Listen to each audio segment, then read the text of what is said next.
Bien-aimés, je vous salue dans le précieux nom de notre Seigneur et Sauveur Jésus-Christ. Aujourd'hui encore, nous allons écouter la parole de Dieu. Car la parole de Dieu, c'est notre nourriture, bien-aimés. Nous allons lire un texte qui se trouve dans le livre des Actes des Apôtres, au chapitre 1. Nous allons commencer au verset 4 jusqu'au verset 8. Mais avant de lire la parole de Dieu, nous allons prier. Éternel Dieu des armées, bénis ta parole. David dit que ta parole est une lampe à mes pieds. Il dit que je tiens ta parole dans mon cœur pour ne pas pécher contre toi. Ô Éternel, si ce sera moi qui va parler, ce serait des cymbales retentissantes. Parle, encourage, fortifie, Seigneur, un frère, une sœur qui est découragé, qui ne sait plus sur qui compter. Bénis cette parole, ô mon Dieu, mon roi, au nom de Jésus. Amen. Actes chapitre 1, verset 4 jusqu'au verset 8. Je lis la parole de Dieu. Comme il se trouvait avec eux, il leur recommanda de ne pas s'éloigner de Jérusalem, mais d'attendre la promesse du Père dont, leur dit-il, vous m'avez entendu parler. Car Jean baptisait d'eau, mais vous, dans peu de jours, vous serez baptisés d'Esprit Saint. Et donc, réunis, demandèrent, Seigneur, et c'est en ce temps que tu rétabliras le royaume pour Israël. Il leur répondit, ce n'est pas à vous de connaître le temps ou le moment que le Père a fixé de sa propre autorité, mais vous recevrez une puissance, celle du Saint-Esprit survenant sur vous, et vous serez mes témoins à Jérusalem, dans toute la Judée, dans la Samarie et jusqu'aux extrémités de la terre. Bien-aimés, je vous salue tous dans le précieux nom de notre Seigneur et Sauveur Jésus-Christ. J'aimerais te dire que tu es béni à travers la parole de Dieu aujourd'hui. J'aimerais te dire que Jésus-Christ t'aime. J'aimerais te dire que toute arme forgée contre toi sera nulle et sans effet. Bien-aimé, j'aimerais te dire que la parole de Dieu nous dit 1000 peuvent tomber à gauche, 10 000 peuvent tomber à droite. Toi, tu ne seras pas à terre. Celui qui te garde, il ne dort pas, il ne sommeille pas. Il est un Dieu puissant. Alléluia, Christ en nous, l'espérance de la gloire. Bien-aimé, sois béni à travers la parole. Sois disposé pour écouter cette parole, car cette parole va te faire du bien. Alléluia, la Bible dit, venez et sentez que l'Éternel est bon. Le texte que je viens de lire nous parle de l'ascension de Jésus-Christ. C'est-à-dire que Jésus-Christ, avant d'aller au ciel, il a donné une recommandation à ses disciples. Et cette recommandation, nous la trouvons au verset, n'est-ce pas, 4 du chapitre 1 du livre des Actes que nous venons de lire. Il est recommandé de ne pas s'éloigner de Jérusalem, mais d'attendre la promesse du Père. Voilà. Donc, c'est une recommandation qui est claire. Il leur dit, ne vous éloignez pas de Jérusalem. Il y a une sphère qui est géographique. Il y a une localisation. Bien aimé, quand Dieu veut te bénir, quand Dieu veut te toucher, il doit te trouver dans une connexion spirituelle avec lui. Et les disciples devaient rester dans cette sphère géographique qui est Jérusalem pour que la promesse puisse, n'est-ce pas, s'accomplir, pour que le Saint-Esprit puisse descendre, n'est-ce pas, sur eux.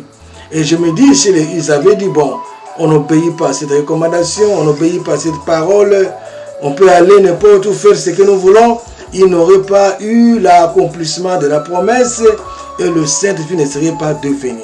Ce que Jésus-Christ nous demande, c'est l'obéissance à la parole, l'obéissance à ce qu'il dit. Rappelons-nous dans Jean chapitre 2, aux noces de Cana, lorsqu'il y avait plus de vin, Marie est allée voir Jésus-Christ et Marie a dit aux serviteurs, faites ce qu'il vous dira de faire. Et tout le temps que les gens ont obéi à la parole de Jésus-Christ, quelque chose s'est toujours réalisé. Jésus-Christ a dit à Pierre, lorsque Jésus a marché sur l'eau, il dit à Pierre, viens. Et Pierre, en écoutant cette parole, est venu, il a marché aussi sur l'eau. Lorsqu'il a dit la chose arrive à cause de la parole. Il y a beaucoup de miracles que nous voyons dans la Bible. Jésus-Christ les a fait à travers sa parole. Il est en train de partir à Jérusalem. Il voit un figuier. Il veut prendre du fruit dans ce figuier-là. Bien-aimé, il n'y avait pas de fruit. Jésus dit, maudit le fruit. Il a maudit, n'est-ce pas, ce figuier-là. Et à cause de cette parole de malédiction, le figuier a été aussi maudit. C'est pourquoi, bien-aimés, nous devons toujours écouter la parole de Dieu, obéir à la recommandation de Dieu, car l'obéissance vaut mieux que le sacrifice. Nous voyons que les disciples ici, Jésus leur dit de rester à Jérusalem. Jérusalem, c'est quoi? Jérusalem, c'est le centre de connexion. Quand je regardais en hébreu le mot Jérusalem, il y a deux parties. Il y a Jéru qui est la ville, Shalem qui est la paix. C'est-à-dire que votre paix, votre sécurité se trouve là où Dieu veut que vous soyez.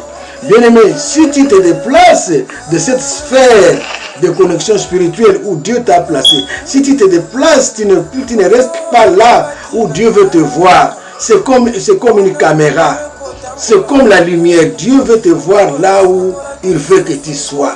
Beaucoup d'enfants de Dieu aujourd'hui, à cause de la pandémie, à cause de la distraction, ils sont en train de quitter. Et quand ils quittent ta sphère de connexion, Dieu ne te voit plus, l'ennemi profite pour t'attaquer. Bien-aimés, regardez Adam et Ève dans le jardin d'Éden. Dieu les a placés dans leur Jérusalem, une place de paix. Une place où ils avaient tout. Ils ne cherchaient plus rien. Ils étaient en connexion avec Dieu. Mais lorsque l'ennemi est venu, n'est-ce pas, pour les tenter, ils se sont déplacés de la connexion de Dieu. Et Dieu devait les chercher encore. Il a demandé à Adam, mais où es-tu? Dieu ne les voyait plus là où il devait être, bien-aimé. Où es-tu? Il dit, j'ai entendu ta voix et j'ai eu peur. Parce qu'ils ont quitté la sphère de connexion spirituelle, là où Dieu les a placés. Toi aussi, sois connecté avec le Seigneur. Sois connecté avec ton église. Sois connecté avec ton pasteur. Bien-aimé, ne sois pas dans la distraction que nous voyons aujourd'hui. Et les enfants, les apôtres, ils ont obéi, n'est-ce pas? Ils ont obéi. Et nous voyons que la promesse se réalise. Mais au verset 6, il commence à poser une question qui n'a rien à voir avec ces recommandations. Il commence à se poser la question, est-ce que c'est en ce moment que tu vas établir le royaume d'Israël? Jésus dit non, cette question, ce n'est pas à vous de connaître le temps, ce n'est pas votre problème. Aujourd'hui aussi, il y a des questions que nous nous posons qui n'ont pas peut-être de réponse. Mais Jésus nous demande de rester à Jérusalem, rester connecté avec notre Dieu. Les péchés nous font quitter la connexion de Dieu, bien-aimés. Le manque de vie de prière nous fait quitter la connexion de Dieu.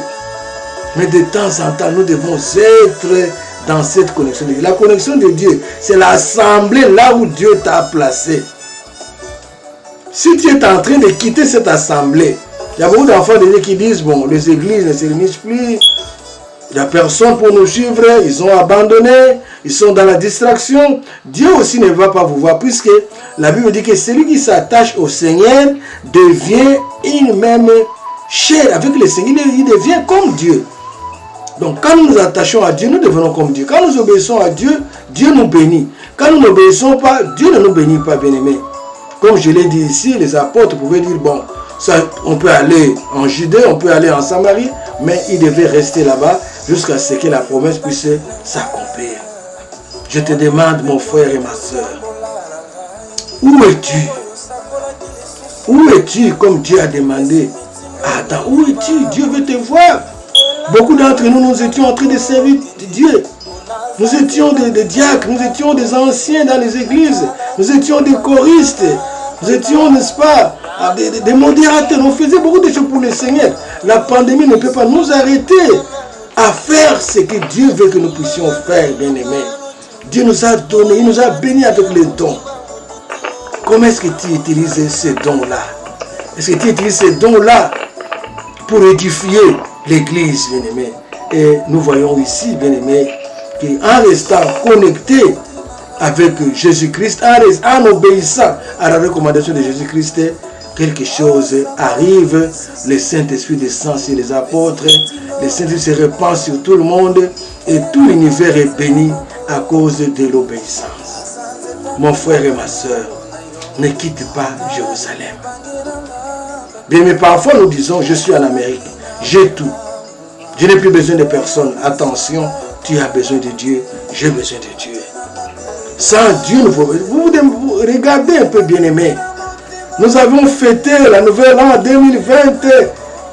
On a donné des thèmes qui vont arriver en 2020. On a prophétisé pour 2020. Beaucoup de déclarations. Mais Dieu, il savait qu'à partir du mois de décembre et janvier, il y aura une pandémie qui va venir. Dieu, il connaissait que je vais arriver. Donc, ne quittons pas notre Jérusalem. N'abandonnons pas notre relation avec notre Dieu. Restons toujours attachés à notre Dieu. Comment est-ce qu'on peut s'attacher à Dieu? On s'attache à Dieu dans une vie de prière. On s'attache à Dieu dans la crainte de Dieu. On s'attache à Dieu en fuyant les péchés. On s'attache à Dieu, bien-aimé, en lisant la parole de Dieu, en jeûnant, bien-aimé. Beaucoup d'enfants de Dieu ne prient plus maintenant. Ils sont dans des films du monde, ils sont dans la distraction. Mais bien-aimé, Jésus-Christ lui-même, la Bible dit que très très tôt le matin, il s'est levé et il allait dans un lieu désert pour prier. Jésus pouvait dire, mais moi je suis le Fils de Dieu, je n'ai pas besoin de prier. Mais il a prié, il nous a recommandé de continuer à prier. Parfois tu te dis, mais mon problème dure toujours, il n'y a pas de réponse. Tu as des questions que tu te poses. Mais j'aimerais que tu puisses d'abord voir ton obéissance. Tu obéis à Dieu à quel niveau? Il y a beaucoup d'enfants de Dieu qui ne payent plus des offrandes, leurs dîmes, ils ne donnent plus des offrandes, ils ne donnent plus d'action légale. On n'a plus besoin de ça puisqu'on a la pandémie. Non, non, bien-aimés. Nous devons toujours continuer à servir notre Dieu comme nous le servions auparavant. La pandémie, les circonstances peuvent changer, bien-aimés. Mais Dieu, il est le même. La Bible dit que Jésus-Christ est le même. Hier, aujourd'hui, éternellement. Dans la Bible, nous avons quelqu'un qui s'appelait Daniel. Il y avait un problème qui est arrivé dans sa vie. Il a été persécuté, bien-aimé. On lui a interdit même de prier. Je peux dire qu'il s'est renfermé, il s'est confiné même dans sa maison. Mais la Bible dit qu'il a continué à servir Dieu, à prier comme il le faisait auparavant. Bien-aimé, que la pandémie ne nous arrête pas. Soyons obéissants comme les apôtres, à rester toujours connectés avec notre Dieu. Car Dieu du ciel est en train de nous regarder. Il nous regarde là où nous sommes. On peut se cacher, bien-aimé, sous la mer. Mais il nous voit toujours, bien-aimé. Ne nous éloignons pas de notre Dieu. La paix réelle, Jérusalem, elle se trouve dans le Seigneur. Quand nous lisons dans les livres de Philippe, il dit, ne vous inquiétez de rien, mais en toute chose, faites connaître vos besoins à Dieu. Et la paix de Dieu qui surpasse toute intelligence va garder vos cœurs en Jésus-Christ, bien-aimé. La paix réelle vient de Dieu. Aujourd'hui, tu peux mettre des masques, tu peux mettre des gants, tu peux avoir des désinfectants, bien-aimé. Mais aussi, mets le masque, n'est-ce pas, de la foi. Et la foi en Dieu. Car on peut avoir tout ça. Les médecins peuvent nous soigner. Mais celui qui guérit, c'est Yahweh Rapha, c'est notre Dieu. Ce message, c'est un message d'encouragement pour les enfants de Dieu. Oui, nous allons rentrer un jour, nous réunir encore dans notre bâtiment. Mais bien aimé, où es-tu maintenant? Dieu te pose la question. Où es-tu? J'aimerais que tu restes à Jérusalem. Tu restes là où tu étais. J'aimerais que tu utilises les dons et les capacités que je t'ai donnés. Dans la Bible, nous avons la parabole des talents, où Dieu a donné des talents. Il y a quelqu'un qui a donné des talents, n'est-ce pas, à ses serviteurs. Mais il y en a qui ont travaillé ces talents. Ils ont travaillé ces dons. Mais il y avait un qui n'avait pas utilisé les dons que Dieu lui avait donnés. Il a mis son talent sous la terre. Et le maître a dit non, non, non, non. Il a pris ce qu'il avait, il a donné aux autres. Et nous avons aussi la parabole des 10 vierges. C'est une parabole qui nous enseigne pendant 7 ans. 5 vierges étaient intelligentes, sages. Elles ont gardé de l'huile. Elles ont gardé l'onction, le Saint-Esprit. Quand l'époux est arrivé, ils sont entrés. Mais les 5 autres étaient dans la distraction. Ils dormaient. Ils dormaient, bien-aimés. Ils étaient dans la distraction. Ils dormaient. Et quand l'époux est arrivé, c'était trop tard pour eux d'entrer. Aujourd'hui encore, nous sommes dans le temps de la fin. Le Fils de l'homme est prêt à revenir. Les signes que la Bible nous a dit sont en train de se voir. Les bruits de guerre, les maladies, beaucoup de choses qu'on voit dans le monde. Christ est en train de revenir, bien-aimés. Ne soyons pas dans la distraction, comme ces 5 vierges qui n'étaient pas sages. Elles n'avaient pas préparé de l'huile. Et lorsque l'époux est arrivé, elles étaient rejetées en dehors. C'est une parole d'encouragement, une parole d'exhortation, bien-aimés. Tout le monde a distraction. Tout le monde a distraction. Tovanda esika nzamba lingi biso tovanda. Alobaki na bayeko li bovanda nesika wana. Kino promesse kokokisama. Lelo bato bakomi kotambola tabazoluka ba prophétie. Bazoluka ba makambo ndingi na ndingi ulie na kovanda esika nzamba cheyo. Esika nzamba cheyo ezali na église na yo. Berger nzamba peso ezali pasteur na yo azali kokamba yo. Lelo bato bazali kotambola pamba. Bien-aimés, ils ont obéi. Quand nous obéissons, les miracles arrivent. Quand nous obéissons, la promesse est remplie. Quand nous obéissons, le ciel est ouvert. Quand nous obéissons, bien-aimés, nous sommes plus que vainqueurs. J'aimerais prier pour toi. Je sais que tu as un problème. Je sais qu'il y a des larmes qui coulent dans tes yeux. Je sais que tu as un souci. Mais Dieu, Jésus-Christ te demande de rester là où il est. Il veut te voir là où il est. Il veut te voir le servir. Il veut te voir l'obéir, bien-aimé. Il veut te voir dans l'action. Car celui qui s'attache au Seigneur, il devient comme le Seigneur. Si nous attachons au monde, nous devenons comme le monde. Si nous prononçons que le nom de la pandémie, corona, nous devenons aussi comme le corona. Mais Jésus-Christ est plus fort que le corona, bien-aimé. Attache-toi au Seigneur. Obéis à sa recommandation. Et tu verras la promesse s'accomplir dans ta vie. Il est un Dieu fidèle. Il est un Dieu bon. Il est un Dieu merveilleux. Ce qu'il dit arrive. Il appelle en existence ce qui n'existe même pas. Bien-aimé, par les yeux, tu peux dire, mais je ne vois absolument rien. Je suis malade, ma famille, il y a des gens qui sont morts. Mais je te dis quelque chose, que lui, il appelle en existence ce qui n'existe pas. La foi, c'est cela, c'est croire que Dieu peut faire. Car nous sommes naturels, Dieu est surnaturel. Nous sommes visibles, Dieu est invisible. Il est spirituel, il est en train d'agir, il fait, il règne encore. Il continue à travailler. Jésus a dit, mon Père travaille, moi aussi je travaille. Il est en train de faire, il va faire pour ta vie. Il va faire pour ta vie. Mon frère et ma soeur, si encore jusqu'à maintenant tu n'as pas accepté Jésus comme ton Seigneur et Sauveur, voilà l'opportunité. Demain ne nous appartient pas, bien-aimés. Aujourd'hui c'est le moment. La Bible dit, lorsque vous entendez sa voix, n'ambissiez pas votre cœur. Aujourd'hui c'est le jour de donner ta vie au Seigneur. Demain on ne sait pas. Combien de gens sont morts, combien de gens sont dans des problèmes, mais tu es en vie encore. Éternel Dieu des armées, je prie pour mon frère, pour ma soeur. Je prie pour tous les membres de DICC. Je prie pour tous ceux qui sont en train de suivre ce message, Seigneur, afin que tu puisses agir. Interviens, mon Dieu. Agis, mon Père. Toi, tu dis et la chose arrive. Tu dis dans ta parole que rien n'est impossible à toi. Aux yeux des hommes, les choses peuvent être impossibles. Cette maladie qui terrasse mon frère ou ma soeur, ce problème de mariage, cette attaque qui est en train d'arriver dans leur famille, Seigneur. Toi, tu peux tout, ô Éternel, mon Dieu. Comme a dit ton prophète Ézéchiel, c'est toi qui peux recommander les ossements desséchés pour qu'ils aient la vie. Bénis mon frère, bénis ma soeur, là où il est. Au nom de Jésus. Amen.